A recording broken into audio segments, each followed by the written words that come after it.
Satu, Quran, saya tulis dulu. Satu, Quran surah ke-65 ayat 2 sampai 3. Di ujung ayat kedua, di awal ayat ketiga. Tafsir dari ayat ini terdapat di Quran surah kedua Al-Baqarah. Di ayat yang sama, ayat 2 sampai ayat 3. Yuk pelan-pelan. Lihat sini. Saya mulai dari Al-Baqarah dulu. Ayat 2 sampai 3. Dzalikal kitabu la raiba fihi hudal lil muttaqin. Isi Quran akan memberi petunjuk pada orang-orang takwa. Jangan pernah diragukan. Siapa orang takwa itu? Ciri orang takwa, ciri pertamanya salat. Alladzina yu'minuna bil ghaib wa yuqimunas salat. Adalah orang yang beriman dan ghaib. Dan dia buktikan keimanannya itu dengan menunaikan salat. Nah kalau dia bisa mengerjakan salat, itu bagian dari ciri takwanya. Sedangkan orang takwa dijamin oleh Allah di Quran surah ke-65 At-Talaq ayat 2 dan 3. Perhatikan jaminannya. Wa may yattaqillaha yaj'al lahu makhraja wa yarzuqhu min haitsu la yahtasib. Satu. Wa may yattaqillaha. Siapa yang bisa meningkatkan takwanya kepada Allah? Anda tingkatkan takwa. Siapa yang bisa menaikkan takwanya kepada Allah? Yaj'al lahu makhraja. Ini jaminan Quran. Awas, kalau Adi Hidayat menjamin seseorang, Anda boleh ragu. Tapi kalau Allah yang menjamin kita semua, tidak ada peluang bagi kita untuk menolaknya. Siapa yang bisa meningkatkan takwanya kata Allah? Yaj'al lahu makhraja. Maka kami akan berikan kemudahan pada setiap kehidupan-kehidupannya. Kami akan berikan solusi dari setiap masalah-masalahnya. Bahasa singkatnya, orang yang takwanya meningkat, maka hidupnya pasti kata Allah akan mudah. Saya ulang. Kata Allah, orang yang takwanya meningkat, ini rumusnya, persamaannya, hidupnya dijamin akan mudah. Kerja, mudah. Makan, mudah. Minum, mudah. Rumah tangga, mudah. Mau meninggal, mudah. Masya Allah. Orang capek-capek, kelepek. Ini bersin sekali, meninggal. Orang yang masuk kamar, ribut sendiri. Ini sujud sekali, meninggal. Takwa. Ibu mau meninggal mudah, Bu? Mau cepat meninggal? Mudah itu kan cepat. Ya? Cepat, takwa. Orang yang takwa, hidupnya mudah, kata Allah. Perhatikan. Sedangkan kalimat takwa disebutkan 115 kali dalam Al-Quran. Kalimat takwa pertama yang disebutkan di Quran, Al-Baqarah ayat 2. Dzalikal kitabu la raiba fihi hudal lil muttaqin. Apa ciri takwanya? Salat. Alladzina yu'minuna bil ghaib wa yuqimunas salat. Jadi kalau kita buat persamaan, orang takwa cirinya salat. Orang takwa hidupnya mudah. Jadi ketika Allah meminta kita menunaikan salat, sebetulnya bukan ingin membebani kita menunaikan ibadah. Tapi lebih daripada itu, Allah ingin membuat hidup kita semakin mudah. Allah gak butuh dengan salat kita. Semuka langit dan bumi tidak sujud kepada Allah, tidak akan menurunkan status Allah sebagai Tuhan. Kita yang butuh. Sebab ketika kita sholat, hidup kita jadi mudah. Tapi persoalannya, mohon maaf. Kalau ada orang sholat, hidupnya tidak jadi lebih mudah. Berarti ada yang salah dengan cara menunaikan sholat. Wa yarzuqhu min haitsu la yahtasib. Bahkan kata Allah, rizkinya akan saya kirimkan dari sisi-sisi yang tidak dia duga. Jangankan orang kerja, ini ada orang baru berangkat kerja, makanannya sudah datang. Orang-orang mau kerja sulit nyari mobil. Dapat mobil macet, Masya Allah. Orang takwa baru mau cari mobil, mobil datang. Ada macet, tiba-tiba polisi datang. Kami kawal, Pak.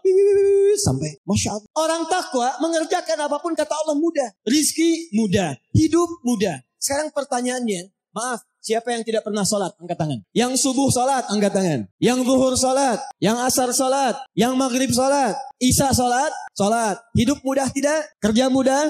Makan mudah? Nikah mudah?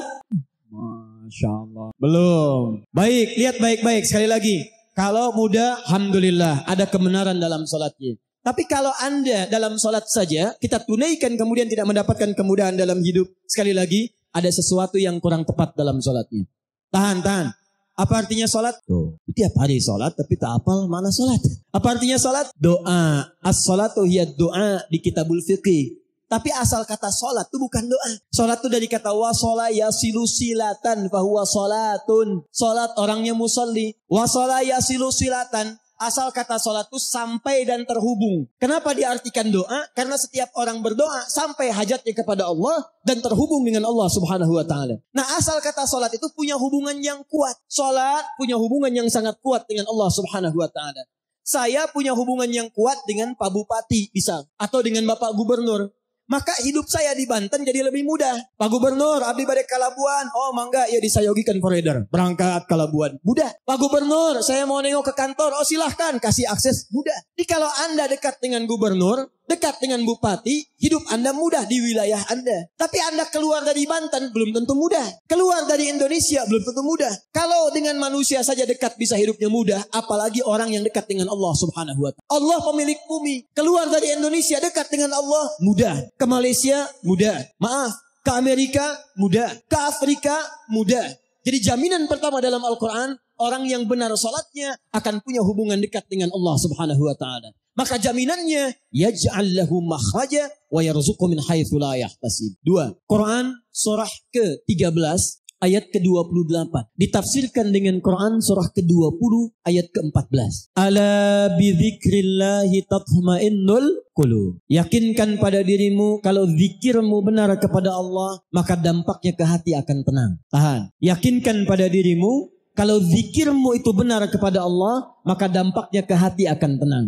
Bapak Ibu sekalian, ayat Quran surah ke-13 Ar-Ra'd ayat ke-28 menyampaikan orang yang zikirnya benar itu hatinya akan cenderung tenang. Sedangkan dalam Al-Quran di antara makna zikir itu artinya salat. Bapak pasca salat subhanallah, subhanallah, alhamdulillah itu zikir. Dalilnya Quran surah ke-4 ayat 103. Ibu ba'da salat berdoa, Allahumma rabbana atina fid dunya hasanah. Doa itu zikir. Dalilnya Quran surah ke-7 ayat ke-205. Wadhkur rabbaka fi nafsika tadarruan wa khifatan wa dunal jahri minal qaul.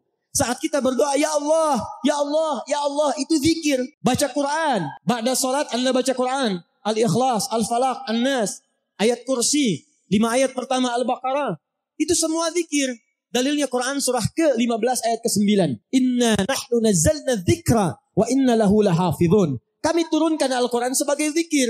Jadi kalau kita selesai salat, qul huwallahu ahad, qul a'udzu birabbil falaq, qul a'udzu birabbin nas, Allahu la ilaha illa huwal hayyul qayyum. Itu kita sedang berzikir pada Allah Subhanahu wa taala. Penghafal Quran berzikir. Bahkan orang yang hafal Quran zikirnya 4 kali lipat dibandingkan dengan orang-orang biasa. Karena hafalan Quran disebutkan oleh Quran 4 kali dibandingkan dengan bacaannya saja. Quran surah 54 ayat 17, ayat 22, ayat 32, ayat ke-40. Walaqad yassarnal Qur'ana lidzikri. Kami telah mudahkan Al-Quran untuk dihafalkan. Menghafal Quran, bahasa Qurannya bukan hifzi, tapi zikri. Jadi orang yang sedang menghafal Quran sedang zikir. Bismillahirrahmanirrahim. Subhanalladzi asra bi'abdihi laylan minal masjidil haram. Zikir. Alhamdulillahilladzi anzala ala abdihil kitab. Zikir. Sampai ke An-Nas. Tapi tahukah Anda, puncak zikir itu ada pada salat. Kenapa puncak zikir disebut dengan salat?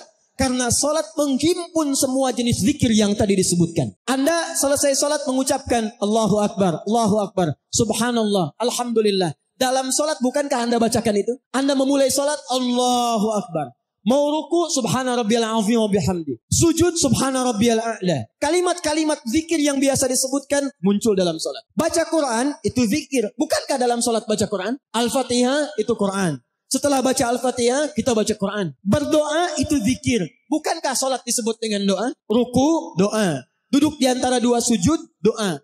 Jadi kalau ada orang berzikir saja baca Quran bisa tenang, maka orang salat, Quran surah ke-20 ayat ke-14. Innani anallahu la ilaha illa ana fa'budni wa aqimis salata li zikri. Kata Allah, tunaikan salat sebagai zikir kepada saya. Orang yang zikir itu hatinya tenang. Jadi kalau ada orang salat menghimpun semua jenis zikir, belum tenang hatinya, ada yang salah dalam salat. Jadi mohon maaf Bapak Ibu sekalian, baca Quran saja, kalau benar bacanya kata Allah, itu hatinya tenang. Ibu kalau nggak percaya silakan Bu ya. Akhir bulan sedang gelisah. Uang belanja belum datang. Belum gajian. Gelisah.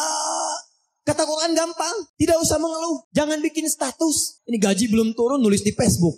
Belum gajian. Tungguin komen. Buang-buang waktu. Kata Allah kalau hati ingin tenang, ada 5 amalan. Di antaranya tadi baca Quran. Buka mushaf, ambil wudhu, baca Quran. Saat Anda baca Quran, seketika ketenangan diberikan kepada kita. Tapi ada yang hebat. Ada satu amalan yang menghimpun semua jenis zikir. Quran dihimpun. Zikir bacaan kalimat thayyibah dihimpun. Hafalan Quran dihimpun. Apa itu? Salat. Jadi kalau bapak dan ibu sehari minimal 5 kali salat, tapi tidak memberikan ketenangan pada jiwa kita, itu ada yang salah dalam salat. Ada yang tidak tepat dalam penunaian. Hati-hati, hati-hati. Nanti kita akan bahas satu-satu caranya. 3. Jaga pelan-pelan ya. Awas, awas. Kadang-kadang ketenangan itu penting. Dan nanti ada pembahasan khusus Kadang-kadang orang yang punya harta itu dibandingkan dengan yang mendapatkan ketenangan jauh nilainya. Kadang-kadang ketenangan lebih penting dibandingkan harta yang dipegang. Saya tanya ibu deh, Bu, ibu pilih mana? Kaya tapi gelisah atau miskin tapi tenang? Sudah, nggak ada pilihan ketiga, nggak usah maksa. Kaya tapi gelisah atau miskin tapi tenang? Oh, ayo ya orang-orang atau pilihan ketiga. Sudah pindah 3. Sakit tapi tenang atau sehat tapi gelisah? Oh, anggar we katilu milih. Sudah 3. Saya percepat saja lah. Agak cepat karena ini masih mukadimah nih, kita belum mulai. Belum mulai kita, saya belum serius ini. Sampai jam berapa Pak? Amin. Ayo mau gak bodoh, saya mah jam 12 pulang. Sudah 3, saya cek dulu. Tadi kalau orang sholatnya benar, 1 apa? Hidupnya mudah. 2 apa? Hatinya tenang. 3, orang yang sholatnya benar, itu dijamin oleh Al-Quran, doanya akan cepat dikabulkan oleh Allah Subhanahu wa Ta'ala. Sudah, tidak cukup dengan amin. Lihat dulu. Ibu, anaknya mau sekolah, berdoa. Ada yang mau menikah, berdoa. Ada yang cari kerja, berdoa. Awas. Kalau Anda tiap hari menunaikan sholat, tapi doanya telat terjawab, maka ada yang harus dicek dalam sholatnya. Karena orang yang sholatnya benar, itu Masya Allah, mohon maaf, jangankan doa biasa. Orang yang meminta kepada Allah, bahkan yang kata manusia mustahil, itu kalau sholatnya benar bisa dikabulkan oleh Allah Subhanahu Wa Taala. Dalilnya Quran surah ketiga Ali Imran, ayat 38-39. Paling kanan sebelah atas. Saya agak cepat. Quran surah ketiga Ali Imran ayat 38-39. Kenal Nabi Zakaria? Oh, yo kenal. Kenal di mana? Nah, orang rengat. Nah. Belum ditulis sudah kelihatan. Nabi Zakaria kenal. Baik, sudah. Nabi Zakaria, Nabiullah, dekat dengan Allah. Orangnya soleh, berumah tangga, menikah, sampai sepuh. Mohon maaf ibu.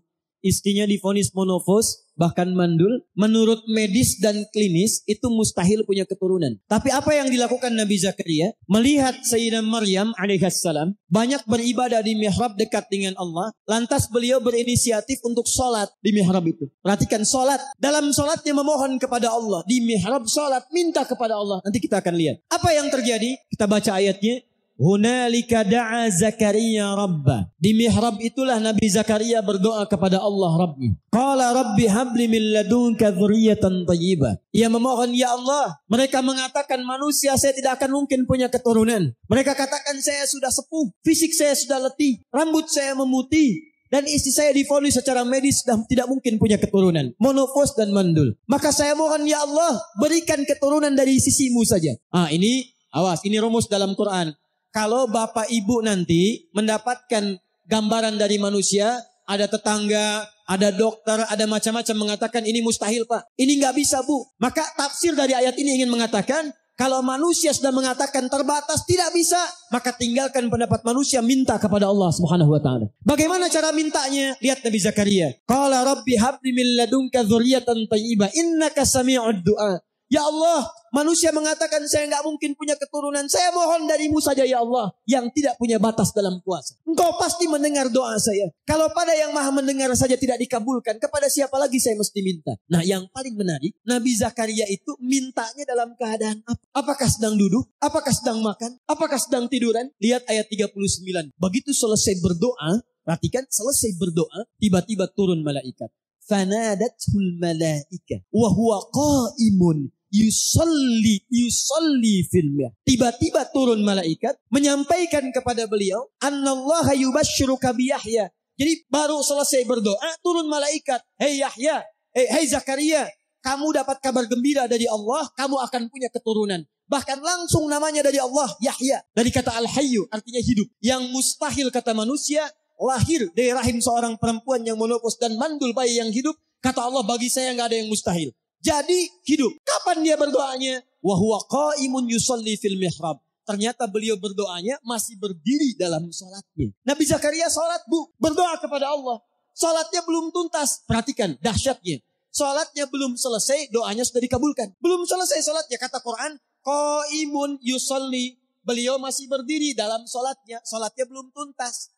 Minta kepada Allah dalam salat. Salatnya belum salam, belum selesai. Baru selesai berdoa, langsung dikabulkan. Ini orang sekarang, sholat sudah tuntas. Dalam sholat minta, Rabbik firli, warhamni, wajburni, sampai minta ke 7-8 permintaan. Sujud minta lagi, berdiri minta lagi, ruku minta lagi. Bahkan setelah sholat pun masih minta. Ya Allah mohon berikan saya rizki. Tadi yang dalam sholat apa? Yang tadi warzukni. Warzukni itu berikan saya rizki. Selesai sholat masih minta juga, tapi belum terkabulkan juga. Nabi Zakaria minta berdoa dalam sholat. Sholat belum selesai dikabulkan. Ada orang sekarang minta, maaf, sudah selesai sholat belum dikabulkan juga. Apa yang salah dalam sholatnya? Itu yang nanti kita awas, hati-hati. Nanti saya tunjukkan beberapa dalil, bahkan dalam hadis, bila seseorang benar dalam menunaikan sholatnya, bahkan Masya Allah, hal yang menurut manusia mustahil itu bisa terkabulkan di sisi Allah. Makanya Bapak Ibu silahkan cek. Nabi Muhammad SAW dalam sholatnya beliau meminta berdoa kepada Allah. Para ulama-ulama kita yang soleh, bahkan maaf Bu ya, Pak, ada ulama mau berjihad,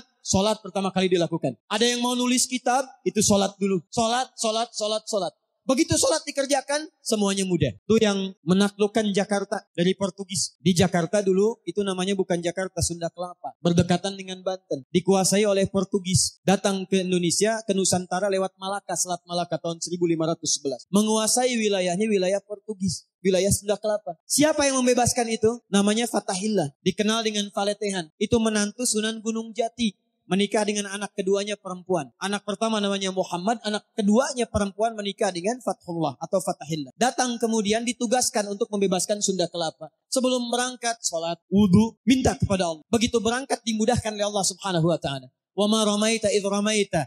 Bukan panah yang kau lemparkan, tapi Allah yang memberikan kemudahan-kemudahan dalam semua itu. Berhasil dibebaskan di bulan Ramadan, tanggal 22 Ramadan tahun 933 Hijrah. Bertepatan dengan 22 Juni 1527. Begitu dibebaskan, karena tahu yang membantunya Allah, maka diganti nama Sunda Kelapa menjadi nama yang ditetapkan dalam Al-Quran. Surah ke-48 ayat pertama. Inna fatahna laka fatham mubina. Fatham mubina dalam bahasa lokal disebut dengan Jayakarta, disingkat Jakarta. Sampai sekarang ulang tahun Jakarta 22 Juni. Siapa itu Fathullah? Menantu Sunan Gunung Jati. Siapa Sunan Gunung Jati? Namanya Syarif Abdullah. Siapa Syarif Abdullah? Anaknya Syarif Abdullah. Siapa Syarif Hidayatullah? Syarif Hidayatullah anaknya Syarif Abdullah. Syarif Abdullah anaknya Ahmad Jumadil Kubra. Siapa si Ahmad Jumadil Kubra? Satu di antara 9 wali yang pernah menyampaikan risalah dakwah di Nusantara. Beliau punya 2 orang anak. Satu Syarif Abdullah, yang kedua Maulana Ishaq. Syarif Abdullah itu nanti yang kemudian menikah dengan seorang perempuan namanya Syarifah Mudaim. Siapa Syarifah Mudaim? Namanya Rara Santang. Lahir tahun 1426. Dia punya kakak namanya Walang Sungsang. Ganti nama jadi Abdullah Iman. Lahir tahun 1423. Siapa bapaknya? Bapaknya namanya Prabu Siliwangi. Menikah dengan siapa? Nyai Subang Larang. Siapa Nyai Subang Larang? Muridnya Syekh Hasanuddin. Siapa Syekh Hasanuddin? Pernah belajar ilmu Quran di Mekah. Mekah dikenal dengan Ummul Qura. Maka dikenal dengan Syekh Qura. Di mana tempatnya? Di Karawang. Dari situ kemudian ditugaskan pulang ke kakeknya Prabu Siliwangi. Diberikan wilayah di Gunung Jati, dikenal dengan Sunan Gunung Jati. Punya menantu Fathullah, datang membebaskan Sunda Kelapa. Dikirimkan saudaranya Syekh Maulana Hasanuddin. Kemana? Ke Banten. Sampai sekarang kemudian jadi kampus di wilayah Serang. Nyambung. Anak keduanya Maulana Ishaq. Dari Maulana Ishaq tadi melahirkan siapa? Melahirkan Kyai Haji Ahmad Dahlan, pendiri Muhammadiyah. Tanggal 18 November tahun 1912. Saudaranya Kyai Haji Hasim Asy'ari mendirikan Nahdlatul Ulama disingkat dengan NU. Tanggal 31 Januari tahun 1926. Jadi NU dengan Muhammadiyah itu bersaudara pendirinya. Berasal dari Ahmad Jumadil Kubra. Siapa Ahmad Jumadil Kubra? Keturunan dari Ali Zainal Al-Kabir. Siapa Ali Zainal Al-Kabir? Keturunan Ali Zainal Abidin. Siapa Ali Zainal Abidin? Dari Al-Husain. Al-Husain adiknya Al-Hasan. Al-Hasan anaknya Ali bin Abi Thalib. Suaminya Fatimah Az-Zahra. Putri Rasulullah Sallallahu Alaihi Wasallam. Masih nyambung. Jadi saya kembalikan ya. Nyampe kadinya teteh. Jadi kalau orang sholatnya benar, orang sholatnya bagus, kita kembalikan ke awal, maka doa-doanya akan cepat dikabulkan oleh Allah Subhanahu wa ta'ala. 4, saya agak cepat. Orang yang sholatnya benar, maka akan dijamin langsung oleh Al-Quran. Hati-hati, saya ulang. Orang yang sholatnya benar akan mendapatkan jaminan langsung dalam Al-Quran, jaminan kebahagiaan dan kesuksesan dalam seluruh aktivitas. Awas, hati-hati. Jadi ahli sholat itu, maaf, belajar, sukses. Rumah tangga, bahagia. Usaha, sukses. Nanti saya tunjukkan Pak Bu ya. Nanti saya kisahkan ketika kita mulai belajar, mulai seriusnya. Ini masih mukadimah. Nanti ada yang mempraktikkan makna keempat ini. Modalnya cuma pakaian Pak. Modal pakaian oleh Nabi diberikan pendidikan sholat. Begitu dipraktekkan sholatnya, datang ke Madinah 3 bulan langsung jadi orang nomor 3 paling kaya di kota Madinah. Mempraktekkan makna sholat. Yo. Ini ada di Quran surah ke-23 ayat 1 sampai dengan 2. Saya ulang. Ada di Quran surah ke-23 Al-Mu'minun ayat 1 sampai dengan ayat kedua. Qad aflahal mu'minun. Orang yang beriman itu pasti akan menggenggam kesuksesan dan kebahagiaan. Jadi ada sukses saja, ada bahagia saja. Kalau sukses saja, yang belum tentu bahagia, itu bahasa Arabnya namanya fauz. Turunannya faiz, faizin, fauzan, faizah. Kalau di sini ada yang namanya faizah, faizin, fauzan, itu artinya orang yang diharapkan sukses dalam hidup. Walaupun belum tentu bahagia. Ada yang kedua, bahagia saja. Walaupun belum tentu sukses. Itu farah namanya. Fariha. Orangnya disebut dengan farhan, laki-laki. Perempuannya disebut dengan farah.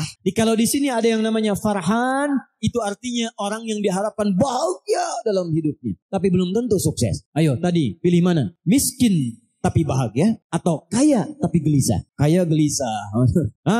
Sukses. Ada sukses saja namanya fauz, disebutkan 29 kali dalam Al-Quran turunannya. Ada bahagia saja, farah namanya. Kalau Anda gabungkan sukses dan bahagia, Ustadz saya ingin sukses bahagia, kaya tenang, sukses dunia, sukses akhirat. Gabungkan jadi satu, maka bahasa Arabnya berubah. Dari kata fauz, dari kata farah berubah menjadi kata falahun. Falah, sukses dan bahagia. Lihat sini. Kalau kita kemudian menggenggam kesuksesan itu, kita pegang, ambil, baik. Kalau orang sudah sukses ingin dilepaskan, tidak. Kalau orang sudah sukses ingin berubah jadi tidak sukses, tidak. Tidak. Kalau orang sudah bahagia ingin sedih, tidak. Maka orang yang sudah sukses, sudah bahagia, umumnya ingin terus menggenggam itu dan tidak ingin dilepaskan. Kalau Anda ingin terus mendapatkan itu dan tidak ingin dilepaskan, maka bahasa Arabnya di ilmu sharaf tambahkan hamzah di awal katanya. Falahun tambah hamzah. Pindahkan harokat ini fa kepada harokat hamzah a. Yang ini mati sukun. Kalau hamzah muncul maka di imla, ilmu imla, alifnya dibuang ini. Maka berubah kalimatnya dari falah jadi aflah. Aflah itu orang yang menggenggam kesuksesan dan kebahagiaan. Kata Allah, qad aflahal mu'minun. Quran surah ke-23 ayat 1 dan 2. Sungguh orang yang beriman itu pasti menggenggam kesuksesan dan kebahagiaan. Kalau bapak ibu beriman, imannya benar, pasti sukses. Anda pengusaha beriman, sukses. Apa buktinya? Utsman beriman, Abu Bakar beriman, Abdurrahman Auf beriman. Mereka pengusaha, sukses. Anda politisi, Anda birokrat, Anda diplomat beriman, sukses. Apa buktinya? Ammar bin As, Muawiyah bin Abi Sufyan, sukses. Anda guru, Anda dosen, Anda pengajar, Anda beriman, sukses. Siapa buktinya? Ali bin Abi Thalib, Al-Kindi, Al-Farabi, Al-Ghazali, Al-Khawarizmi, Al-Battani, sukses. Jadi setiap kita kalau benar-benar beriman, jadi apapun pasti sukses dan bahagia. Nah, apa cirinya orang yang sukses Allah ini, yang mendapatkan aflah ini? Teruskan ayatnya, ayat keduanya. Ternyata amalannya orang sukses ini bukan kerja keras saja, bukan belajar keras saja, tapi amalan pertamanya alladzina hum fi salatihim khash, yaitu orang-orang yang saat menunaikan salat dia serius dan khusyuk menunaikan salat. Makanya saat kita dipanggil salat, Pak, Ibu, tolong ya, maaf nih. Sebelum salat kan ada panggilan dari masjid. Apa panggilannya namanya? Adzan. Dalam adzan, hayya 'alas shalah, ayo salat, ayo salat, ayo salat. Bapak Ibu tanya, "Kenapa ya Allah saya salat?" Teruskan, hayya 'alal falah. Saya ngajak kalian sholat, kata Allah. Saya nggak butuh sholatnya. Cuman kalian butuh bahagia. Di rumah tangga butuh bahagia. Di kantor butuh bahagia. Kamu butuh sukses. Dengan sholat saya berikan kebahagiaan. Dengan sholat saya anugerahkan kesuksesan. Jadi kalau ada di antara kita sholat tiap hari nggak sukses-sukses. Ngelamar anak orang lain tidak sukses. Sudah menikah tidak bahagia.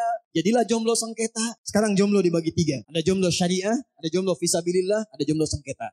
Nah itu bahasanya lain nantilah. Ada yang kedua, sudah menikah tidak bahagia. Ada yang hebat di kantor jadi juara, di rumah tangga menjadi pecundang. Ada yang bahagia di rumah tangga, di kantor tidak berhasil. Kalau tidak sholat, tidak usah dipikirkan. Ini sholat, tapi tidak mendapatkan itu. Ada yang salah dalam 5 terakhir. Punten, tapi terakhir ini terakhir pembukaan. Mukaddimah, belum mulai. Kita sampai jam 2 ini. Sudah, 5.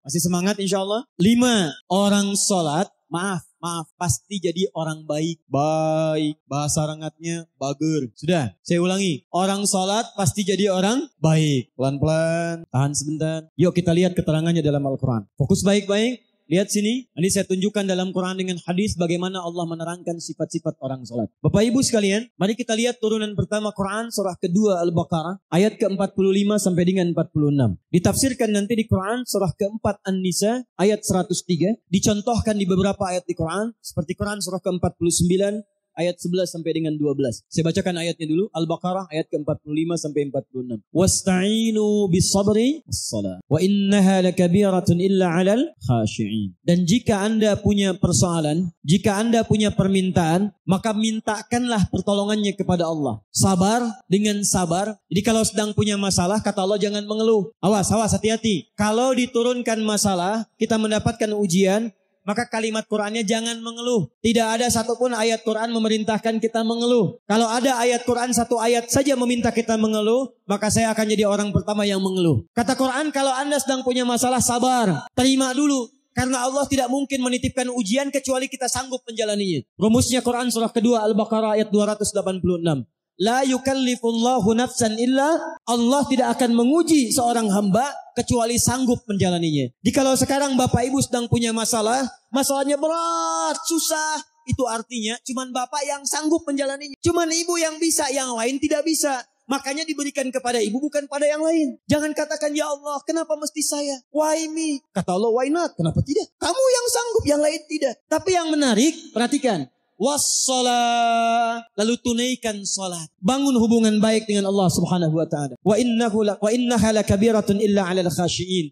Dan sungguh salat itu tidak mudah dikerjakan kecuali bagi orang khusyuk. Yang paling menarik, setelah dia selesai salat, buka Quran surah keempat ayat 103. Perhatikan kalimatnya. Fa idza qadaitumus salata. Maka jika orang telah selesai mengerjakan salat. Apa ciri salatnya berhasil? Bukan sekedar dia menunaikan salam. Lihat sini. Assalamualaikum warahmatullah. Assalamualaikum warahmatullah. Kata Quran, tidak cukup salamnya disebut sebagai salat yang berhasil. Ciri orang yang berhasil salatnya, teruskan ayatnya. Fadhkurullaha. Maka orang salat yang salatnya tuntas dikerjakan dengan benar, salatnya bisa mengingatkan dia dengan Allah Subhanahu wa taala. Jadi kata Quran, kalau orang benar salatnya, selesai salat dia ingat Allah. Saya ulang, selesai salat dia ingat Allah. Qiyaman, saat berdiri, ingat Allah. Wa qu'udan, duduk, ingat Allah. Wa ala junubikum, berbaring, ingat Allah. Sedangkan kaidah mengatakan, kaidah al-qaidatu taqul, orang yang ingat Allah, alladzi yadhkurullaha fi hayati, orang-orang yang selalu ingat Allah dalam kehidupannya, itu mustahil akan menyimpang dari hukum-hukum Allah. Lihat, orang salat dekat dengan Allah. Selesai salat, ingat Allah. Kaidah mengatakan orang yang ingat Allah mustahil akan menyimpang dari hukum Allah. Sedangkan hukum Allah mengatakan setiap orang yang dekat dengan Allah pasti jadi orang baik. Lihat sini. Orang yang dekat dengan Allah karena Allah sifatnya baik, hukumnya baik, maka orang-orang yang ingat Allah pasti mustahil akan tidak memiliki nilai-nilai kebaikan. Makanya Quran langsung menyebutkan orang yang ingat Allah maka matanya hanya akan dipakai pada yang baik-baik. Orang yang ingat Allah, telinganya akan mendengar yang baik-baik. Orang yang ingat Allah, tangannya akan memegang yang baik-baik. Bagaimana cara mengingat Allah? Salat.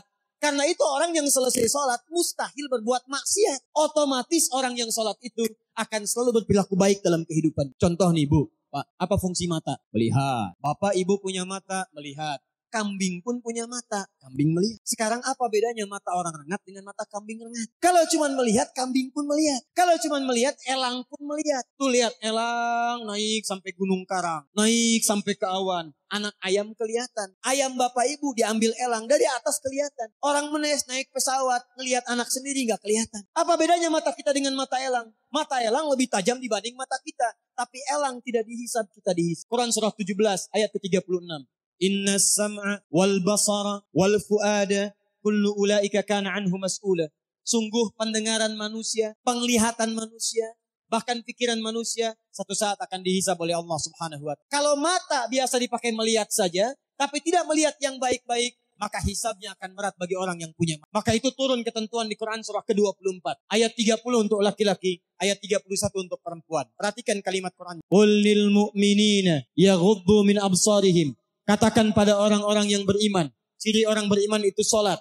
Orang yang salat ingat kepada Allah. Maka mata orang salat, yaghuddu min absarihim. Maaf, akan dipalingkan dari perbuatan maksiat. Jadi fungsi mata kita itu, mata orang salat bukan sekedar melihat. tapi melihat yang baik-baik. Kalau tidak baik tidak akan dilihat. Buka Facebook, Masya Allah. Lihat status, yang dilihat status istri orang. Mustahil. Jadi kalau Anda benar sholatnya, mustahil pandangannya dipakai untuk maksiat. Keluar dari masjid, Masya Allah masih ada yang tertukar sandal. Kalau benar sholatnya, mustahil ada yang kehilangan sandal. Di sini ada yang begitu? Tidak, Alhamdulillah. Tidak beda. Tangan orang sholat, mustahil maksiat. Datang ke kantor, ditawari disogok, gak akan diterima. Pak, tolong Pak, tanda tangan Pak. 10 juta, maaf. Ini jari tahiyat. Tidak akan pernah dipakai maksiat. Naik Pak, 100 juta. Sebentar, istikharah dulu ya. Bisa. Jadi kalau benar sholatnya, pasti akan baik kehidupannya. Lisannya tidak akan dipakai mencela.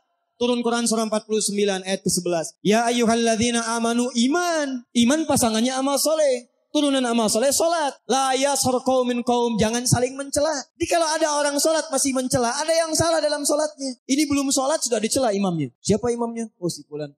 Munggah.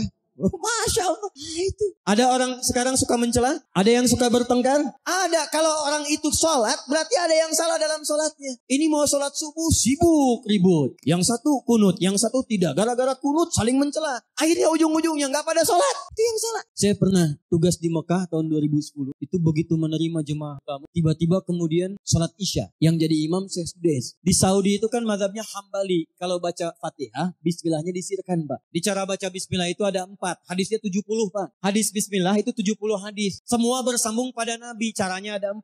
Bisa dijaharkan. Dipilih oleh Imam Asy-Syafi'i. Lahir tahun 150 Hijrah. Bisa disirkan. Ya, dipilih silent. Dipilih oleh Imam Ahmad bin Hanbal. Lahir tahun 163 Hijrah. Bisa tidak dibaca sama sekali. Dipilih oleh Imam Malik dan Imam Abu Hanifah. Imam Malik lahir tahun 93 Hijrah. Imam Abu Hanifah wafat tahun 150 Hijrah. Jadi kalau dijaharkan, dibaca keras. Bismillahirrahmanirrahim. Sir, silent, tipis.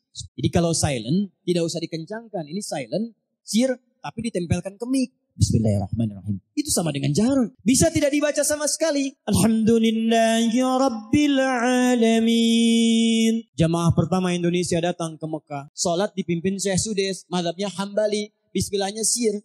Alhamdulillahi Rabbil Alamin. Apa komentar pertama? Oh, iki imamnya Muhammadiyah ya? Masya Allah. Muhammadiyah cabang Masjidil Haram. Padahal dari sejak dulu sudah ada. Begitu subuhnya gak kunut apa saya bilang? Masya Allah. Bapak ibu sekalian, yang bismillah dijaharkan, benar. Yang disirkan, benar. Yang salah yang tidak sholat. Yang kunut, benar. Ada dalilnya. Al-Imam Asy-Syafi'i kunut. Dalilnya dari Ibnu Umar. Diajarkan oleh Nabi kalimatnya pada cucu Nabi Al-Hasan. Allahumma hdini fi man hadait. Kalau jama' Allahumma hdina fi man hadait. Wa'afina fi man afait. Wa tawallana fi man tawallait. Dan seterusnya hadisnya. Yang tidak kunut juga mengambil pemahaman kunutnya kunut nazilah. Diambil oleh Imam Ahmad bin Hanbal. Yang tidak kunut sama sekali seperti Imam Abu Hanifah. Dalilnya ada. Mengambil riwayat di Bi'r Ma'unah. Saat turunnya Quran surah ketiga Ali Imran ayat 128.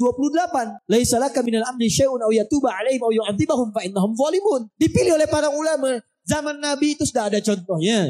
Nabi kemudian berhenti sementara waktu. Sahabat ada yang kunut, ada yang tidak. Nabi membenarkan keseluruhannya. Diteruskan oleh para ulama. Imam Syafi'i memilih kunut subuhnya. Imam Ahmad kunutnya nazilah. Imam Abu Hanifah tidak kunut. Imam Malik kunut subuh. Kunutnya sebelum ruku disirkan. Yang kunut dibenarkan oleh Nabi, yang tidak kunut pun dibenarkan oleh Nabi. Yang tidak dibenarkan, yang tidak sholat subuh. Jadi kalau ada di Menes, tidak pada ke masjid, gara-gara kunut dan tidak, berarti ada yang salah itu. Betul? Makanya kalau orang sholat itu tidak akan lisannya dipakai mencela oleh orang lain. Tidak akan dipakai untuk maksiat kaki. Orang sholat, kaki berjalan pada yang baik-baik. Quran surah ke-25, ayat ke-63. Wa ibadur rahmanil ladzina yamshuna 'alal ardi hauna. Hamba Allah itu, yang sholat hamba Allah. Kata Allah kalau jalannya betul-betul bagus. Jalannya sopan. Kalau pakai kendaraan tertib. Ini ke masjid, ke pengajian. Jalan kebut-kebutan, pakai motor kebut. Polisi datang menunaikan tugas. Prit! Berhenti. Siapa? STNK? Ada Pak. SIM? Ada Pak. Tahu ada lampu merah? Tahu Pak. Kenapa melanggar? Saya tidak tahu ada bapak. Padahal sholat. Ada yang salah dalam sholatnya. Jadi kalau orang sholat itu pasti jadi baik. Rukun. Kalau ada orang sholat dalam kehidupan masih bermasalah dengan tetangganya. Ada yang salah dalam sholatnya. Hati-hati Bu. Hati-hati. Saya tunjuk ibu karena pernah zaman Nabi. Ada perempuan rajin sholat. Rajin berpuasa. Tapi diadukan oleh tetangganya kepada Nabi. Kata Nabi, hiya finnar. Kalau tidak tobat, dia masuk neraka. Kenapa? Karena dia rajin mencela tetangganya. Rajin sholat. Rajin puasa. Rajin mencela. Buka hadis Muslim. Nomor hadis 5611. Riwayat sahabat Abu Hurairah radhiyallahu taala anhu. Oleh Nabi disebut orang muflis, bangkrut. Atadrunal muflis, kata Nabi. Tahukah kalian orang yang bangkrut itu? Qalu ya Rasulullah, al-muflisu fina ma la dirham lahu wa la mata'. Ya Rasulullah, yang kami tahu orang bangkrut itu yang tidak punya uang sepeser pun, sudah tidak punya aset sedikit pun. Kata Nabi, bukan itu. Al-muflisu min ummati. Orang bangkrut dari umatku itu. Perhatikan bahasa Nabi.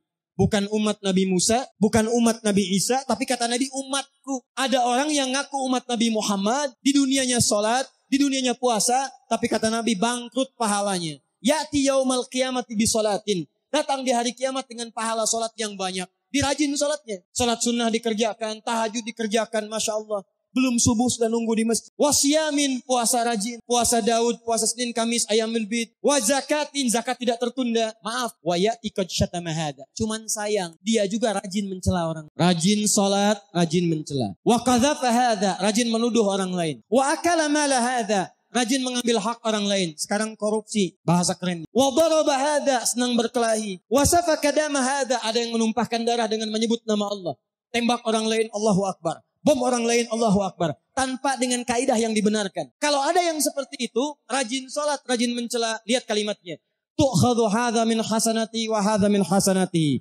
Diambil pahala sholatnya, dipertemukan dengan dosa celaannya. Kalau bahasa singkatnya, kalau ada orang sholat kemudian mencela, maka pahala sholatnya ditransfer kepada yang dicela itu. Bapak keluar dari sholat, atau sekarang ibu sedang pengajian, baru selesai sholat, begitu selesai ngaji membicarakan orang lain, dia tuh, kayaknya belum jadi ahli surga ya, iya, gak seperti kita. Itu saat membicarakan ibu itu, pahala taklim ibu pindah langsung kepada yang dibicarakan. Saya tidak Ustadz, alhamdulillah, tidak seperti ibu itu tuh, sama, tuh. Pindah. Jadi kalau orang sholatnya benar, maaf, rajin datang ke pengajian, ada di majlis ilmu, maka 5 hal ini akan didapatkan. Mudah hidupnya, tenang hatinya, doa cepat dikabulkan, sukses dalam kehidupan, dan baik dalam perilakunya. Ayat spesifik tentang ini langsung diturunkan di Quran surah ke-29 ayat ke-45. Inna sholata tanha, sumber keburukan cuma 2. Kalau tidak fahsya itu mungkar. Fahsya keburukan yang datang lewat syahwat. Pornografi, porno aksi, LGBT. Laki-laki jadi perempuan, perempuan jadi laki-laki, itu fahsya. Fahsya, awas hati-hati. Mungkar, keburukan yang bersumber dari nafsu perut dan akal. Mencuri itu mungkar, berbohong itu mungkar, berselisih itu mungkar, membunuh itu mungkar, korupsi itu mungkar. Jadi mustahil ada perilaku sholat bisa berbuat maksiat. Jelas di sini? Paham? Sekarang pertanyaannya, ada orang sholat yang setelah sholat korupsi? Coba lihat sekarang. Sebelum masuk persidangan pakai dasi. Begitu di sidang, pakai peci, tangan pegang tasbih. Baik, hati-hati. Sebelum pilkada, jarang ke masjid. Begitu pilkada, ke masjid, nyumbang ke masjid. Tidak kepilih, tarik lagi sumbangannya. Ada yang begitu? Ada. Sholat rajin, maksiat jalan. STMJ. Sholat terus, maksiat jalan. Baik, kalau ada yang seperti itu, berarti ada yang tidak tepat dalam sholatnya. Pasti ada yang salah. Karena di zaman Nabi semua orang sholat berubah jadi orang. Kenal Abu Jahal? Ayo kenal. Abu Lahab, jahiliyah. Tidak pernah sholat, makanya tetap Abu Jahal, makanya tetap Abu Lahab.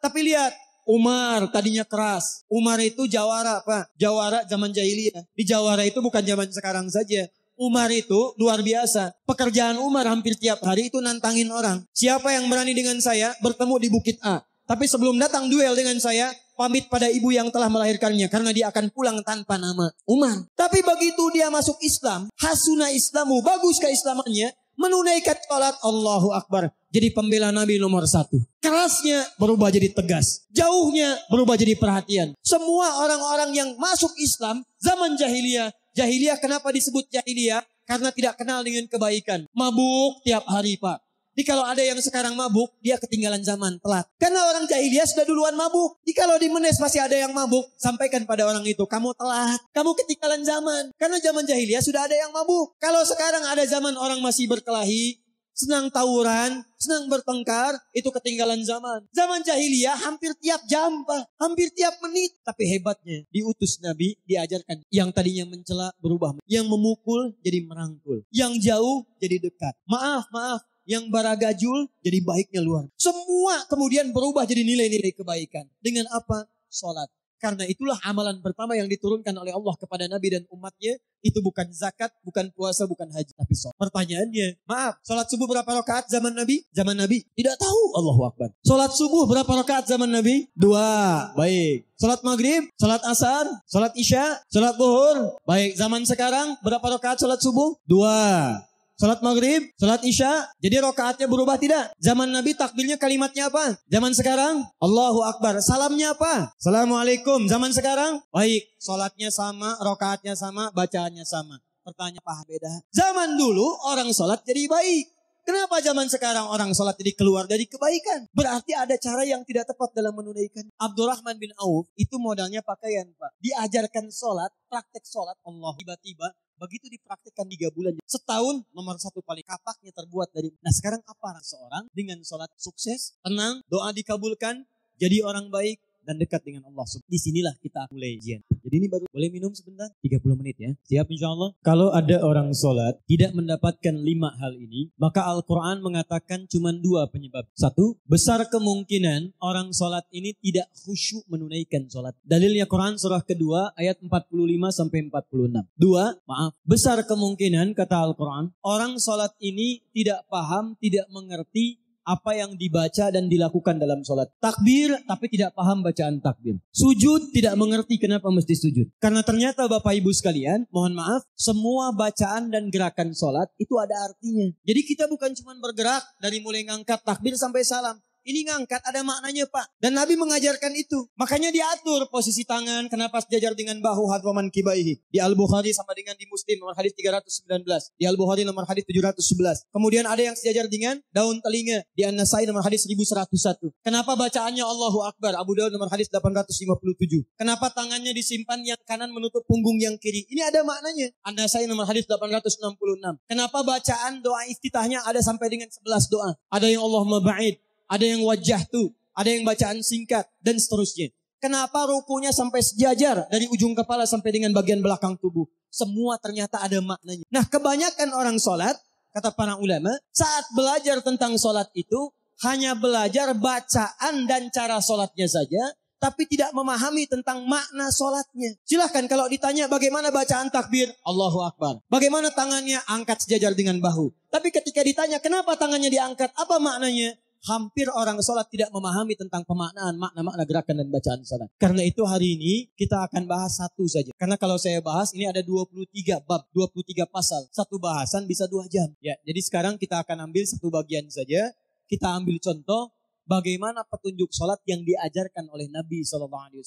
Babnya dari mulai takbir sampai dengan salam. Itu nanti bisa dilihat di tayangan Akhir TV. Untuk hari ini kita akan ambil 1 bagian saja. Contoh, yuk kita lihat pelan-pelan sini. Ini belajar sederhana ya. Sederhana belajarnya, tapi maknanya sangat dalam. Saya mulai dari berdiri. Ini, lihat baik-baik. Saya cukupkan sampai sini, nanti di sini kita selesai. Kemudian kita coba praktikkan dengan baik. Fokus ini, hadis riwayat Abu Daud, nomor hadis 857. Saya tuliskan hadisnya dulu. 1 kita ambil di Al-Bukhari dulu. Ini juga ada di hadis Muslim. Bacaannya ada di hadis Abu Daud. Abu Daud nama aslinya Sulaiman. Dari Sijistan, dikenal dengan Sulaiman As-Sijistani. Hafal 500.000 hadis. 500.000 hadis itu dengan isinya, dengan sanadnya. Jadi bukan cuma matannya, isinya, tapi sanadnya. Orang-orang yang meriwayatkan sampai ke Nabi. Si fulan an fulan an fulan an fulan an fulan anin Nabi sallallahu alaihi wasallam. 500.000 hadis. Kalau ditanya jawabnya cepat. Ini hadis sahih, ini dhaif, ini maudhu', ini matruk, ini munkar. Sampai Ibnul Qayyim Al-Jauziyah mengatakan, kalau dulu ada Nabi Daud lunak, bisa melunakkan besi dengan tangan, ini Abu Daud bisa melunakkan hadis dengan lisan. Sejak saat itulah dikenal dengan Abu Daud. Mengarang kemudian kitab Sunan. Kitab Sunan itu kitab hadis yang disusun berdasar urutan fikih. Babut Taharah, Babus Shalah. Semua kitab hadis yang disusun dengan urutan-urutan tentang cara-cara fikih, maka disebut dengan Sunan. Maka kitabnya dikenal dengan Sunan Abu Daud. Nomor hadis 850. Sahih Muslim nomor hadis 319. Al-Bukhari nomor hadis 711, 700 sampai 14. Riwayatnya sahabat Abu Hurairah radhiyallahu taala anhu. Abu Hurairah nama aslinya Abdurrahman bin Sahar, aslinya lagi Abu Syams. Asalnya penyembah bintang-bintang Majusi, ya Persia. Masuk Kristen, makin bingung. Kemudian masuk Islam, mendengar ada Nabi di Madinah, masuk Islam pada tahun ke-7 Hijrah, ganti nama jadi Abdurrahman. Abdurrahman ini senang mengamalkan setiap yang disampaikan Nabi. Kata Nabi sholat, sekarang sholat. Kata Nabi berlaku lembut, sekarang berlaku lembut. Kata Nabi, jaga binatang, jaga tumbuhan. Jangan rusak, jangan sakit. Maka dipraktikkan. Pulang dari pengajian Nabi bertemu dengan seekor anak kucing kecil. Anak kucing bahasa Arabnya ada 2. Kalau anak kucing itu, anak kucing dari kucing jinak, kucing rumahan.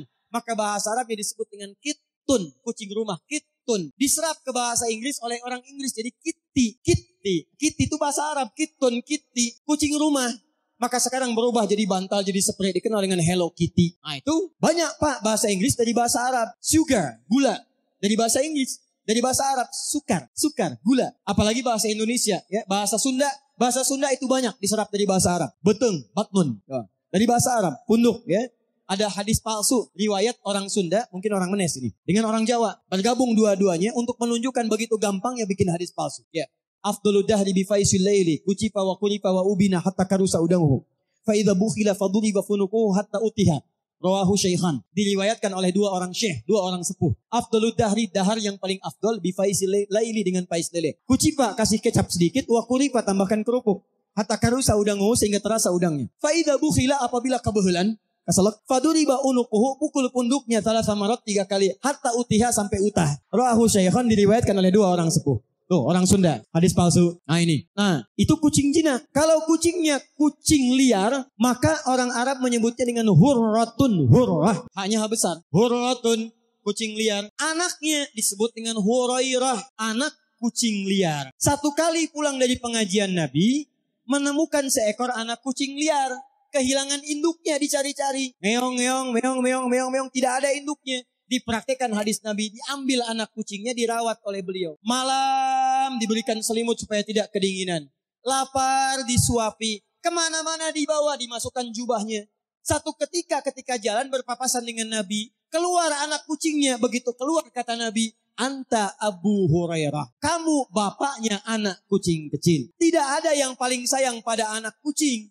Makan bawa anak kucing, mau tidur dengan anak kucing, ke pengajian bawa anak kucing. Tidak ada yang paling sayang pada anak kucing seperti bapak sayang pada anaknya kecuali kamu. Bapak bahasa Arabnya Abu, anak kucing liar Hurairah, maka dikenallah dengan Abu Hurairah. Ada bapak ke sawah bawa anak kucing, ke kebun bawa anak kucing, ibu arisan bawa anak kucing. Masya Allah. Maka sekarang tidak ada lagi Abu Hurairah. Tapi Ummu Hurairah belum ada, Bu. Ya, kalau berminat silah. Abu Hurairah masuk Islam 7 Hijriah, 7 tahun Nabi di Madinah. Bagus keislamannya. Dan hidupnya diwakafkan untuk belajar kepada Nabi SAW dan mengamalkan isi hadis Nabi. Wafat Nabi 3 tahun setelah itu sudah hafal 7.000 hadis dalam 3 tahun. Di antara hadis yang dihafalkan, ini yang diriwayatkan pada kita tentang cara memulai sholat, seperti apa berdiri dalam sholat. Hadis ini diriwayatkan oleh sahabat Abu Hurairah, mengisahkan tentang seorang sahabat bernama Khalad bin Rafi Az-Zuraiqi. Khalad bin Rafi Az-Zuraiqi. Kisahnya disebutkan juga di kitab Subulus Salam. Di kitab salat, kalau sama cetakan dengan saya, di jilid yang kedua, di halaman 39, paling kanan di paragraf yang kedua. Baik, perhatikan baik-baik. Fokus. Qala, beliau menyampaikan, haddatsana, ja'a rajulun ila Nabi sallallahu alaihi wasallam. Datang seorang lelaki pada Nabi sallallahu alaihi wasallam. Wa huwa Khalad bin Rafi Az-Zuraiqi. Namanya Khalad bin Rafi Az-Zuraiqi. Fadakhala ila al-Masjid Nabawi, maka dia masuk ke Masjid Nabi. Fa shalla bi jambin Nabi sallallahu alaihi wasallam. Maka kemudian dia salat di samping Nabi sallallahu alaihi wasallam. Jadi dia masuk ke Masjid Nabi, sekarang Masjid Nabawi. Misal Nabi sedang salat di sisi ini, dia salat di pinggir Nabi sallallahu alaihi wasallam. Falamma sallama yaminan wa shamala. Tatkala selesai salam ke kanan dan ke kiri, thumma atan Nabiyya sallallahu alaihi wasallam. Dia mendatangi Nabi SAW, datang kepada Nabi. Assalamualaikum ya ayuhan Nabi. Assalamualaikum warahmatullahi wabarakatuh, kata orang ini. Kata Nabi, waalaikumsalam warahmatullahi wabarakatuh. Irji' salli fa innaka lam tusalli. Waalaikumsalam, kata Nabi. Cuman balik lagi, sholat, kamu belum sholat. Padahal sudah selesai salam. Fa'ada sholatahu thalatha marat. Maka dia mengulang sholatnya sampai 3 kali. Sholat lagi. Faqala lahun nabiyyu sallallahu alaihi wasallam mithla makana. Tapi Nabi tetap mengulang kalimatnya, kamu balik lagi sholat, kamu belum sholat. Kata orang ini, ya Rasulullah, ma uhsinu ghairah. Ya Rasulullah, saya tidak tahu lagi seperti apa saya mesti sholat. Yang saya tahu seperti ini sholatnya. Alimni, tolong ajarkan saya. Bapak Ibu bayangkan, sahabat Nabi tinggal di masa Nabi, sholat di masjid Nabi, di dekat Nabi. Begitu selesai sholat, kata Nabi, kamu belum sholat karena sholat kamu belum benar. Kemudian dia minta pada Nabi, ya Allah, saya merasa belum benar, tolong ajarkan pada saya. Masih mau belajar. Sahabat Nabi mau belajar. Ini ada orang, tapi bukan direngat, bukan dimenes. Bukan sahabat Nabi, jauh dari Nabi, sholat tidak di masjid Nabi, merasa sholatnya sudah benar. Ada majlis taklim, ustadznya datang sendiri, Masya Allah, bawa kamera sendiri, nulis sendiri, ngapus sendiri, bawa mushaf sendiri, sudah datang sendiri, masih belum mau belajar juga. Maka dengan cara apa lagi mesti diajarkan? Tapi pelajaran yang paling pentingnya, setelah kemudian, awas hati-hati, ada sahabat Nabi, sholatnya belum benar, oleh Nabi dikatakan kamu belum sholat. Kamu belum sholat. Jadi kalau ada kita sekarang bukan sahabat Nabi, setelah sholat merasa benar sholatnya, maka mesti ada yang dilihat. Kalau sholat itu tidak menghasilkan 5 keutamaan tadi. Yuk kita lihat. Alimni, tolong ajarkan saya. Kata Nabi, lihat baik-baik. 1. Idza qumta ilas sholat. Kalau kamu ingin berdiri menyempurnakan sholat. Kalimat sholat dalam Quran, dalam hadis hampir selalu diawali dengan kata aqama yuqimu. Qama yuqimu. Alladzina yu'minuna bil ghaib wa yuqimunas shalah. Al-Baqarah 43 wa aqimus shalah. Lihat baik-baik, wa aqimis shalah. Quran surah 17 ayat 78, aqimis shalata. Quran surah 29 ayat ke-45, utlu ma uhiya ilaika minal kitab wa aqimis shalah. Aqimu, yuqimun, itu artinya sempurna. Jadi Allah tidak menginginkan kita menunaikan salat kecuali salatnya sempurna. Bahasa tafsirnya, kalau kalimat ibadah diawali dengan kata sempurnakan, berarti ada orang yang menunaikan sholatnya tidak sempurna. Bagaimana cara menyempurnakannya? Ayo kita mulai bahasannya. Di sini kita berakhir. Kata Nabi, 1. Asbighul wudu. Kalau sholat kamu ingin sempurna, maka sempurnakan dulu wudunya. Awas hati-hati bu ya. Bu. Lihat baik-baik. Kata para ahli hadis, kenapa Nabi mengajarkan wudu dulu? Padahal orang ini yang salahnya sholatnya. Kenapa wudunya yang diajarkan? Kata para ahli hadis, ini menunjukkan ada kaitan antara wudhu dengan sholat. Kalau orang benar wudhunya, pasti benar sholat. Kalau orang wudhunya salah, akan berdampak pada tidak sempurna sholat. Silahkan ibu cek. Anak ibu wudhunya seperti flash. Cepat, kilat. Secepat kilat, itu pasti menunjukkan sholat yang bermasalah. Nah sekarang bagaimana Nabi menunjukkan wudhu yang benar? Yuk kita lihat pelan-pelan. Buka Quran surah ke-5 ayat ke-6. Paling kiri sebelah atas. Saya mau ajarkan sedikit dulu ya. Nanti setelah ini kita berhenti. Kalau yang mau sampai jam 2 silakan. Saya jam 11 pulang. Ayo lihat sini. Lihat. Kata Nabi kalau salatnya ingin sempurna dimulai dari wudu. Ya ayyuhalladzina amanu. Kalimat wudu dibuka dengan kalimat iman. Idza qumtum ilas shalah.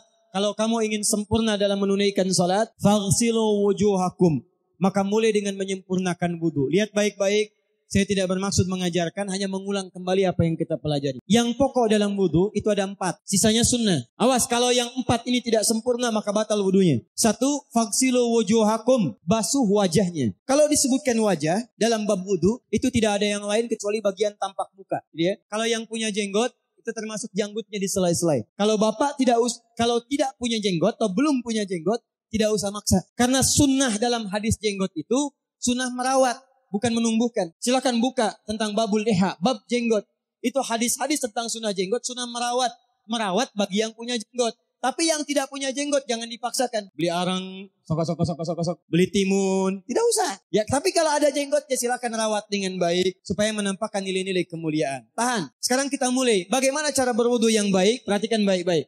Kata Quran faghsilu, membasuh wajah. Kalimat Qurannya menggunakan kata ghasala. Ghasala itu ambil airnya, tumpahkan di tempat yang dibasuh. Ambil airnya, tumpahkan di tempat yang dibasuh. Mohon izin, tahan sebentar. Sini makcik, bentar ya. Sifat wudu cuma ada 3. 1, pakai keran. 2, pakai gayung. 3, air yang mengalir. Ya, seperti di sungai, ada air mengalir itu nggak ada masalah.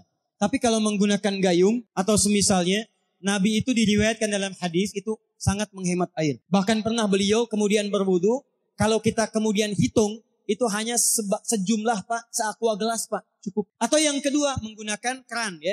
Kalau sekarang kita ada keran, contoh, kita sesuaikan. Ambil airnya, misal contoh, ghasala itu bukan ditumpahkan, ambil air, tumpahkan di tempat yang akan dibasuh begini. Yang telunjuk itu kemudian menghapus atau menghilangkan kotoran di sela-sela mata. Contoh, yang jempol menghilangkan kotoran di sela-sela telinga bagian belakang. Jadi kalau misalnya saya mulai, ambil airnya, kemudian saya tumpahkan di sini. Yang telunjuk membersihkan di jari-jari di sini, di sela-sela mata. Yang jempol kemudian membersihkan di sela-sela di bawah. Kemudian di selesai.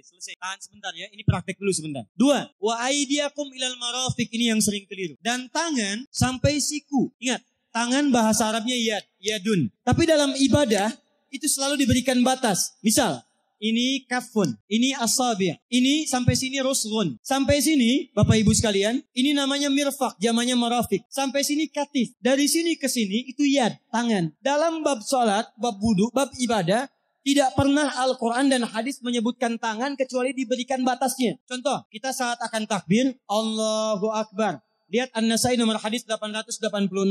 Kata Nabi, fawada'a kaffahul yumna. Maka orang sholat itu meletakkan telapak tangan yang kanannya alal yusra, di punggung yang kirinya. Jadi begitu takbir, Allahu Akbar, yang kanan meletakkan di punggung kiri. Apa batas meletakkannya? Cuman sampai 3. 1, yang telapak ke punggung begini, jadi boleh begini. Yang kedua, pergelangan ketemu pergelangan begini. Rusgun ala rusgin. Jadi begitu takbir, Allahu Akbar, ini boleh. Tapi nggak usah diukur Pak ya, telat.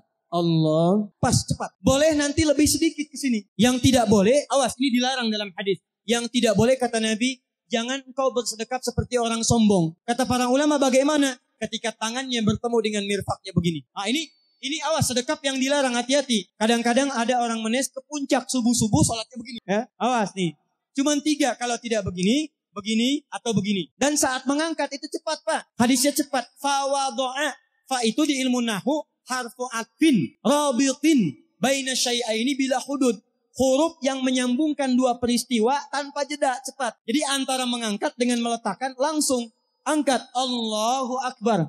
Tidak ada gerakan lain. Maaf, saya tidak bermaksud menyalahkan. Saya alhamdulillah ada koleksi 1235 kitab hadis. Saya mencari gerakan dari ngangkat ke meletakkan begini. Tidak menemukan gerakan lain. Karena itu jangankan hadis-hadis yang sahih. Di kitab hadis palsu pun pemalsu hadis tidak tertarik memalsukan hadis ini. Saking jelas jadi saat mengangkat langsung begini. Kenapa saya penting terangkan?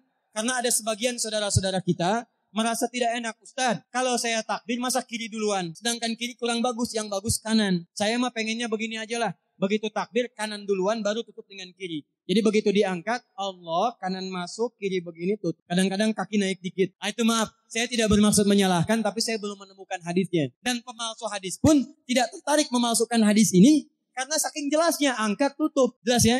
Sekarang lihat sini. Dalam bab wudu, bahasa Qur'annya mengatakan, wa aidiakum ilal marafiq, dari tangan sampai siku. Ila dalam ilmu nahu harful ghayah, huruf yang menunjuk pada tujuan. Batas dari ke. Ana minal an sa'adhab min Menes ila Bekasi. Saya setelah ini akan pergi dari Menes ke Bekasi. Jadi saya berangkat dari mana? Menes. Tujuannya kemana? Bekasi. Tujuan dalam bahasa Arab menggunakan ila. Harfu ghayah. Dari Menes ke Bekasi. Min Menes ila Bekasi. Dalam wudu, lihat. Aidiakum ilal marafiq. Ila sampai siku. Bukan dari siku ke tangan. Jadi saat kita mengambil air wudu, ambil airnya, tumpahkan dari sini, ilal marafiq sampai balikan lagi ke depan. Jadi bukan kerannya dibeginikan, sikunya dibeginikan, takut. Bukan. Jadi bukan siku diteruskan ke bawah. Yang tepat itu ambil airnya, kemudian basuh dari sini sampai dengan ke sikunya. Hati-hati, ini ada maknanya. Dan jika benar di hadis Muslim, jika orang wudunya benar seperti ini, maka bersamaan dengan jatuhnya air wudu itu, jatuh pula dosa-dosa dan kotoran yang melekat pada anggota. Tidak cukup dengan amin, nanti kita lihat dulu. Teruskan, saya baru caranya dulu nih. Awas. 3, wamsahu biru'usikum. Wamsahu, lihat. Untuk wajah pakai gosala, basuh. Tangan gosala, basuh. Tapi ketika berpindah pada yang ketiga, wamsahu, berubah jadi masah. Duduk sini aja. Lihat sini. Ya, pilih. Duduk di sini atau enggak? Datang sendiri, nulis sendiri, luar biasa. Cuman di Menes. Ini awas, ini penting ini Bu ya, penting. Saking pentingnya susah dihapusnya tuh. Dah sini aja. Masaha. Sudah. Masaha artinya mengusap. Kalau yang tadi membasuh, kalau masaha mengusap. Jadi yang ketiga ini tidak usah dibasuh. Jangan tumpahkan air di tempatnya. Tumpahkan airnya, kemudian usap tempat. Pertama, wamsahu biru'usikum. Masya Allah. Kata Allah, bagian ketiga, usap kepalanya. Awas, hati-hati. Tangan selesai pindah. Pindah kemana? Bukan ke rambut, tapi kepala. Jadi dalam bab wudu yang diusap bukan rambutnya, kepalanya. Itulah keadilan Allah. Kalau yang diusap kepalanya, semua manusia yang hidup pasti punya kepala. Tapi kalau yang diusap rambutnya, ada ketidakadilan. Karena tidak semua orang punya kepala, punya rambut. Tuh. Nah sekarang lihat sini. Ketika kita diminta mengusap kepala, bahasanya masaha. Masaha itu begini. Ini ya, ambil airnya, tumpahkan, baru kemudian diusapkan. Paham ya? Kalau yang gosala, ambil, tumpah tempat yang akan dibasuh. Tapi kalau masaha, hati-hati. Ambil airnya, tumpahkan, baru jadi bukan diambil air, tumpahkan di kepala. Paham? Dan ini menggunakan huruf ba. Masya Allah. Ba. Lihat. Wajah tidak pakai ba. Tangan tidak pakai ba. Tapi khusus untuk kepala pakai ba. Wamsahu bi. Huruf ba dalam ilmu nahu. Coba dibuka yang suka ngaji. Buka kitab Bughnil Labib an Kutubil A'arib. Halaman 29 sampai dengan 59. Di situ ada penjelasan karya Ibnu Hisham Al-Ansari. Ibnu Hisham Al-Ansari. Itu ada penjelasan tentang makna huruf ba. Huruf ba itu punya 14 arti dalam bahasa Arab. Ada ilsaq, ada istighraq, ada muhabah, ada ba li tam'id. Ba li tam'id dibagi dua. Tab'id ma'al hudud wa tab'id bila hudud. Ini informasi saja, Pak. Bahasa Arab itu luar biasa. Ada mahasiswa kita orang Indonesia belajar di Kairo di Mesir di Al-Azhar. Ngambil S3, bahasannya nulis disertasi, bahasanya tentang makna huruf ba di ayat wudu. Wamsahu biru'usikum. Dibahas. Hanya membahas huruf ba, Pak, satu huruf itu dapat doktor, dapat S3. Ayo silahkan yang belum S3. Ada huruf ta, ada huruf fa, ada huruf jim sampai huruf ya, masih banyak. Nah yang ba ini, ba, kenapa pakai ba? Kata para ulama dari huruf ba yang 14 ini, ada 3 makna yang diterapkan dalam ayat wudu. Satu istighraq. Istighraq itu membasuh keseluruhan. Jadi kalau kita ingin wudu, ambil airnya tumpahkan, basuh keseluruhan dari depan sampai ke belakang begini. Balikan lagi. Yang kedua, at-tab'id ma'at tahdid. Sebagian tapi dengan batas. Kata Imam Asy-Syafi'i, di mana batasnya ubun-ubun? Diboleh kalau kita mau wudu misalnya, ibu tidak bisa membasuh keseluruhan. Sedang pakai kerudung misalnya, jilbab nggak bisa dibuka. Tempat wudunya terbuka. Anda tinggal ambil air wudu, kemudian tumpahkan sedikit, boleh diusapkan bagian kepala sampai ubun-ubun. Sah wudunya. 3. At-tab'id min duni tahdid. Sepanjang disebut bagian kepala. Masuk kepala nggak ada batas. Ini kepala bukan. Ini kepala. Ini kepala. Nah, jadi kalau Anda berwudu mengusap bagian kepala, itu sudah sah. Walaupun bagian tertentu diusap di kepalanya. Kapan ini dipraktikkan? Kata Imam Malik, kata Imam Abu Hanifah, ini dipraktikkan kalau seorang memiliki satu sakit di kepalanya yang tidak memungkinkan dibasuh keseluruhan. Misal, mohon maaf. Ya, ada orang misalnya, mohon maaf ya, tiba-tiba sedang jalan di kebun, tuh jatuh duren. Anak duren lah ya, jangan duren yang besar. Tiba-tiba nimpa misalnya. Duren teh bahasa rangatnya kadu, Bu. Ya, kadupak, kaduhung, ya, dan seterusnya. Kadu, nimpa kepalanya, bocor misalnya. Kemudian dalam bocor itu diperban, kata dokter tidak boleh kena air. Saat bagian kepala yang tidak boleh kena air itu, bukan berarti wudunya kemudian bisa batal, atau boleh tayamum karena tidak bisa mengusap kepala. Kata para ulama, boleh dia mengusap bagian kepala yang lain yang tidak terluka. Itulah kenapa Allah memberikan huruf ba di sini untuk kemudahan bagi kita dalam menunaikan wudu. Tapi pastinya yang dibasuh kepalanya bukan rambutnya. Jadi kalau ada laki-laki sudah dandan, sisiran, rapi, tiba-tiba keran dibuka, yang diusap cuma rambut, ulak. Itu batal wudunya. Tidak sah, terus diulang. Terakhir kaki dibasuh sampai dengan bagian mata kakinya, dan ini tidak perlu saya terangkan karena mudah bagi kita untuk mempraktikkannya. Tapi yang ingin saya jelaskan, satu ini. Perhatikan baik-baik. Yang 4 ini wajib wudu. Tambahannya sunnah. Niat dimasukkan dalam wajibnya. Lihat sini. Kumur-kumur, sunnah. Telinga, sunnah. Istinsyak, sunnah. Yang 4 ini wajib. Tapi terlepas dari wajib dan sunnahnya, perhatikan baik-baik. Kenapa ini disebut dengan, dan hebatnya, Al-Quran mengistilahkannya dengan tohara. Apa itu tohara? Apa itu suci? Tohara. Apa itu tohara? Suci. Apa itu suci? Ada tohara, ada nadhafah, itu beda. Kalau nadhafah, bersih luarnya, tapi belum tentu bersih dalamnya. Bisa jadi luarnya bersih, tapi dalamnya najis. Misal, hewan yang paling najis apa? Yang haram. Misal, hewan tadi itu, hewan babi misalnya. Misal, dibersihkan, dimandikan, disisir, sampai bersih. Bersih tidak? Bersih. Tapi halal tidak? Suci tidak? Tidak. Al-khinziru nadhifun walakinnahu ghairu tahir. Babinya bisa bersih tapi tetap tidak halal, tidak suci dia. Tetap haram, tetap najis. Paham? Tapi kalau bersih luarnya dan suci dalamnya, maka kalimatnya berubah dari nadhafah jadi tohara. Tohara. Orangnya disebut dengan tahir. Kalau rajin dikerjakan disebut dengan mutatahhir. Wudu dalam Quran disebut dengan tohara. Seakan-akan memberikan pesan, maaf. Orang yang wudu itu bukan hanya bersih fisik luarnya saja. Jadi kalau orang wudunya bersih, bukan cuma wajahnya yang bersih. Kalau wudunya benar, bukan kotoran di tangan saja yang hilang. Tapi mohon maaf, fisik dalamnya itu ikut suci. Fungsi tangannya jadi bersih. Fungsi wajahnya jadi bagus. Fungsi lisannya jadi bagus. Makanya kata Nabi, kalau orang benar wudunya, bersamaan dengan air wudu yang menetes, maka tumpahlah kotoran-kotoran di bagian fisik-fisik tubuhnya. Jadi kalau kita benar wudunya kukumur, masukkan, keluarkan. Bersamaan dengan keluarnya air itu, maka kotoran-kotoran di lisan pun ikut keluar. Tangan dibasuh, bersamaan dengan dibasuhnya tangan, fungsi tangan yang kotor-kotor itu ikut hilang. Hadis Muslim. Makanya orang yang setelah selesai wudu dia berdoa. Apa wudunya? Apa doa wudunya? Asyhadu an la ilaha wa asyhadu anna Muhammadan Allahumma minat waj'alni minal. Lihat sini, minal mutatahhirin, minat tawabin. Lihat. Bapak ibu kan baru wudu. Tapi kenapa doanya selesai taubat? Allahumma ja'alni minat tawabin. Ya Allah jadikan saya termasuk orang taubat. Kita kan baru wudu. Kenapa doanya baru selesai taubat? Sedangkan taubat itu mengakui kesalahan. Menyesali kesalahan. Dan berjanji meninggalkan yang salah. Mengganti dengan yang baik-baik. Makanya kalau orang wudunya benar itu. Begitu dia kumur-kumur. Dia ingat kesalahan apa yang dikerjakan oleh lisan. Jadi begitu kemudian ditumpahkan airnya. Hilang kotorannya. Maaf. Yang suka mencela wudu. Selesai wudu tidak akan mencela lagi karena tobat dari celaan. Makanya kalau wudu Anda benar, coba ingat-ingat. Siapa korban dari lisan Anda yang tajam? Apakah ibu Anda yang pernah menangis karena lisan Anda? Apakah ayah Anda yang kecewa karena kalimat-kalimat? Apakah tetangga Anda yang menjauhi Anda karena kata-kata kotor Anda? Kalau tiap hari Anda wudu, tapi kemudian lisan Anda masih kotor juga. Ada yang salah, Anda cuma menghabiskan air untuk menghilangkan kotoran di lisan. Itu tanda pertama. Tangan basuh. Makanya orang yang wudunya benar, tangannya tidak akan berbuat yang kotor lagi sampai ke ujung kaki. Karena itulah ibadah ini disebut dengan wudu. Seakar dengan kata dau. Kata para ulama, mereka sebagian mengatakan dau artinya cahaya. Dau artinya sinar. Dau artinya al-husnu, baik budi pekerti. Kalau orang benar wudunya, bertambah sinar di tangannya, sinar di wajahnya, sinar di lisannya. Apa sinar itu? Di dunia sinar-sinar amaliyah kebaikan, sifat-sifat baik. Di akhirat pancaran-pancaran kemuliaan. Satu doa ummati yaumal qiyamati ghurral muhajjalin.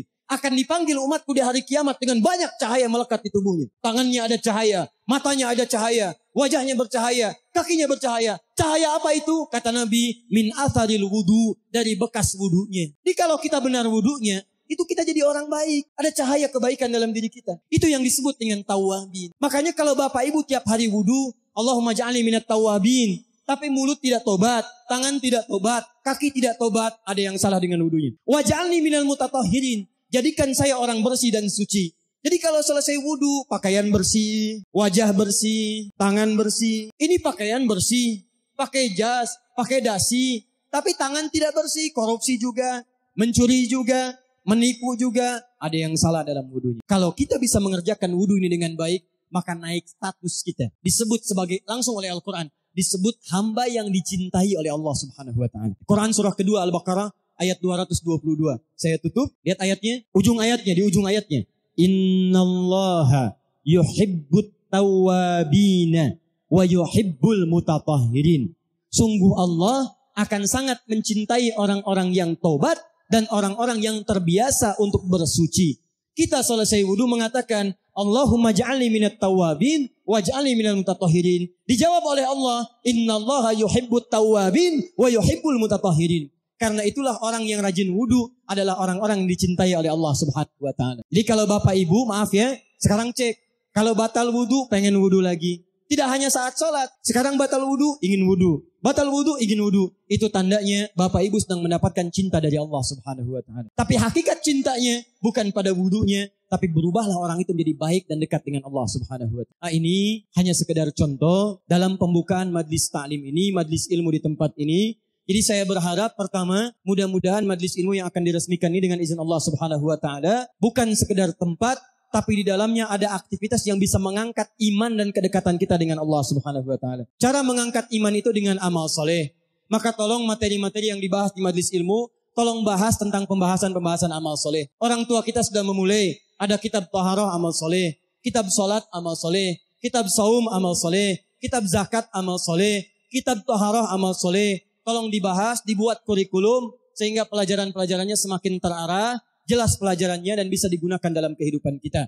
Yang terakhir, insya Allah kalau orang Islam ini benar ibadahnya, benar sholatnya, benar wudunya, maka selain jadi baik, bangsa Indonesia pun, negeri kita pun akan terbantu oleh kita semua. Dan insya Allah kita akan mendapatkan kejayaan di bumi pertiwi ini, menjadi bangsa dan maju dan bangsa yang terbaik insya Allah di dunia ini.